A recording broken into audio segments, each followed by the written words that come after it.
Hi hello ಎಲ್ಲರಿಗೂ ನಮಸ್ಕಾರ. ಎಲ್ಲರೂ ಹೆಂಗದೀರಿ? ಸೊ ಇದು ನನ್ನ ಹೊಸ ಐ ಡಿ. ಇನ್ಸ್ಟಾಗ್ರಾಮಲ್ಲಿ ನ್ಯೂ ಐ ಡಿನ ಕ್ರಿಯೇಟ್ ಮಾಡಿದೆ. ಸೊ ಇದು ನನ್ನ ಅಡುಗೆದು ವೀಡಿಯೋಸ್ ಅಪ್ಲೋಡ್ ಮಾಡಬೇಕು ಅಂತ ಅಂದ್ಕೊಂಡಿದ್ದೀನಿ. ಹೊಸದಾಗಿ ಐ ಡಿ ಸ್ಟಾರ್ಟ್ ಮಾಡಿದ್ದೀನಿ. ಸೊ ಆ ಐ ಡಿಗೆ ಯಾವ ಥರ ಸಪೋರ್ಟ್ ಮಾಡ್ತಿದ್ದೀರೋ ಸೊ ಇದಕ್ಕೂ ಕೂಡ ಅದೇ ರೀತಿ ಸಪೋರ್ಟ್ ಮಾಡಿರಿ. ಸೊ ಎಲ್ರಿಗೂ ಹಾಗೆ ವೆರೈಟಿ ಏನಾದರೂ ರೆಸಿಪೀಸ್ಗಳನ್ನು ಹಾಕ್ತಾ ಇರ್ತೀನಿ. ಸೊ ನೋಡಿರಿ, ನೀವು ಕೂಡ ಮನೆಗೆ ಟ್ರೈ ಮಾಡಿರಿ. ಆಮೇಲೆ ಹೆಂಗಿರ್ತದೆ ಅಂತೇಳಿ ಕಮೆಂಟ್ ಮಾಡಿರಿ.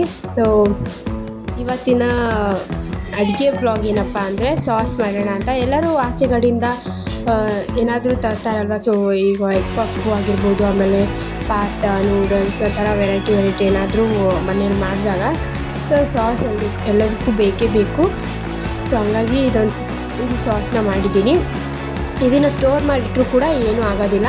ಸೊ ಫ್ರಿಜ್ಜಲ್ಲಿ ಸ್ಟೋರ್ ಮಾಡಿ ಆರಾಮಾಗಿ ಇಟ್ಕೋಬೋದು. ಆಮೇಲೆ 1 ಮಂತ್ವರೆಗೂ ಬರುತ್ತೆ.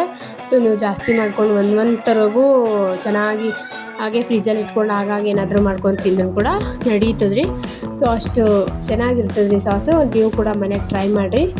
ಸೊ ಇದಕ್ಕೆ ಆಚೆ ಕಡೆಯಿಂದ ಅದು ತರಬೇಕು, ಇದು ತರಬೇಕು, ಹಂಗೆ ಮಾಡಬೇಕು ಅಂತ ಏನಿಲ್ಲ. ಸೊ ಅಷ್ಟೇ ಮನೆಯಲ್ಲಿದ್ದಂಥ ಐಟಮ್ಸ್, ಡೈಲಿ ಯೂಸ್ ಮಾಡೋಂಥ ಐಟಮ್ಸ್ ಇಟ್ಕೊಂಡೆ ಸಾಸ್ ಮಾಡೋದು. ಆಚೆ ಕಡೆ ಯಾವ ಥರ ಇರುತ್ತೋ ಅದೇ ರೀತಿ ಇರ್ತದೆ. ಸೊ ಮನೆಯಾಗ ಏನಾದರೂ ಮಕ್ಕಳು ಇದ್ದರೆ ಸಾಸ್ ಅದು ತಿಂತಾ ಇರ್ತಾರಲ್ವ. ಸೊ ಹಂಗಾಗಿ ಏನಾದರೂ ಮಾಡಿದ್ರೆ ಅದ್ರ ಕೂಡ ಈ ದೋಸೆ, ಇಡ್ಲಿ ಏನಾದರೂ ಇರ್ಬೋದು, ಅದ್ರ ಕೂಡ ಮೆಚ್ಕೊಂಡು ತಿನ್ನೋದಕ್ಕೆ ಕೊಡ್ಬೋದು. ಚೆನ್ನಾಗಿರುತ್ತೆ. ಸೊ ಮನೆಗೆ ಟ್ರೈ ಮಾಡಿರಿ. ಸೊ ಅದಕ್ಕೆ ಏನೇನು ಬೇಕು, ಆಮೇಲೆ ಯಾವ ರೀತಿ ಮಾಡಬೇಕು ಅಂತ ವಿಡಿಯೋದಲ್ಲಿ ಹಾಕಿದ್ದೀನಿ. ಸೊ ಏನೇನು ಹಾಕಬೇಕು ಅಂತ ನಾನು ಅಲ್ಲಿ ಕೆಳಗಡೆ ಹಾಕಿರ್ತೀನಿ ಸೈಡಲ್ಲಿ, ನೋಡಿರಿ. ಸೊ ಆಮೇಲೆ ಅಷ್ಟೇ, ಸಪೋರ್ಟ್ ಮಾಡಿರಿ. ನೆಕ್ಸ್ಟು ಏನು ರೆಸಿಪಿ ಬೇಕು ಅಂತ ಕಮೆಂಟ್ ಮಾಡಿರಿ, ನಾನು ಹಾಕ್ತೀನಿ. ಸೊ ನೋಡಿರಿ, ಸಾಸ್ ಎಷ್ಟು ಕ್ಯೂಟಾಗಿ ಕಾಣಿಸ್ಲತ್ತದ. ಸ್ಮೆಲ್ಲಂತೂ ಸಖತ್ತಾಗಿ ಬರ್ಲತ್ತಿತ್ತು ನೋಡಿರಿ. ಸೊ ಮನೆಗೆ ನೀವು ಮಾಡ್ಕೊಂಡು ಟೇಸ್ಟ್ ನೋಡ್ಕೇಸಿ ಕಮೆಂಟ್ ಮಾಡಿರಿ. ಹಂಗೆ ಸುಮ್ಮನೆ ಹೇಳ್ತಾರೆ ಇವರೆಲ್ಲ ಅಂತ ಅನ್ನಿಸ್ಬೋದು. ಸೊ ಟೇಸ್ಟ್ ನೀವು ಮನೇಲಿ ಮಾಡಿ ನೋಡಿ, ಟೇಸ್ಟ್ ನೋಡಿ ಆಮೇಲೆ ನೀವು ಕಮೆಂಟ್ ಮಾಡಿರಿ. ಹೊಸ ಐ ಡಿ ತೆಗ್ದೀನಿ, ಪ್ಲೀಸ್ ಯೂಟ್ಯೂಬಲ್ಲೂ ಸಬ್ಸ್ಕ್ರೈಬ್ ಮಾಡ್ಕೊರಿ, ಇನ್ಸ್ಟಾಗ್ರಾಮಲ್ಲಿ ಫಾಲೋ ಮಾಡ್ಕೊರಿ.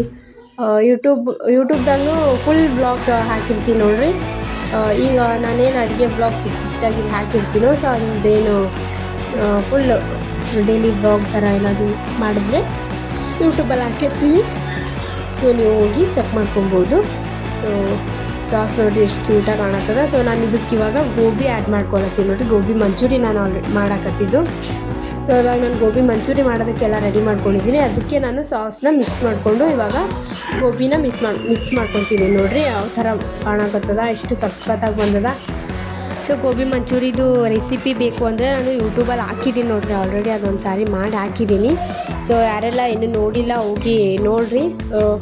ಏನು ಗೊತ್ತಾ, ಗೋಬಿ ಮಂಚೂರಿ ನಾವು ಎಣ್ಣೆಲಿ ಫ್ರೈ ಮಾಡಿರ್ತೀವಲ್ವ. ಸೊ ಅದನ್ನು ಮಂಚೂರಿ ಮಾಡೋದಕ್ಕಿಂತ ಬೆಲೆನೂ ತಿನ್ನಬೇಕು ಅನಿಸುತ್ತೆ. ಆ ಥರ ಟೇಸ್ಟು ಸಖತ್ತಾಗಿ ಕರು ಮುಂದೆ ಅಷ್ಟು ಕ್ಯೂಟಾಗಿರುತ್ತೆ. ನಾನು ಹಾಗೆ ಏನಿಲ್ಲ ಅಂದರೂ ಮಂಚೂರಿ ಮಾಡಬೇಕಾದ್ರೆ ನಾನು ಎಣ್ಣೆಲಿ ಫ್ರೈ ಮಾಡಿದ ತಕ್ಷಣ ಅದನ್ನು ಒಂದು 4-5 ಪೀಸ್ ಅಂತೂ ತಿಂದೇ ಬಿಡ್ತೀನಿ.